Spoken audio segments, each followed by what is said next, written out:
Hi అండి. ఇక్కడ ఆపేసాను వీళ్ళందరినీ. ఇక్కడ మరొక ఎక్సైటింగ్ మొక్కను చూపిద్దామని. ఇది చూసారా, మనం మామూలు బత్తాయిలు చూసాం కానీ ఇది ఒక డిఫరెంట్ కైండ్ ఆఫ్ బత్తాయి అండి. ఇది అగ్రిగేటెడ్ బత్తాయి, ఇది స్వీట్ లైమ్.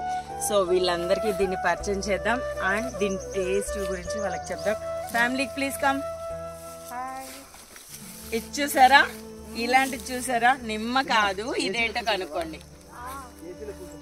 బత్తాయి కరెక్ట్, ఇది స్వీట్ లైమ్. అయితే దీనికి ఒక ప్రత్యేకత ఉంది, అగ్రిగేటెడ్ బత్తాయి ఇది. సో ఇది కూడా చాలా స్వీట్ గా ఉంటుంది, పుల్లగా ఉండదు, హ్యాపీగా తినొచ్చు.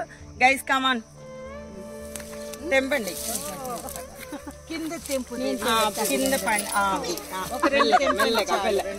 వీళ్ళు కొట్టుకుంటున్నారు తెంపడానికి. తెంపితే నాకే స్మెల్ చాలా బాగా వస్తుందండి. చక్కగా ఎంజాయ్ చేస్తున్నారు. ఇంకా చాలా చాలా ఎక్సైటింగ్ మొక్కలు ఉన్నాయి వీళ్ళ కోసం.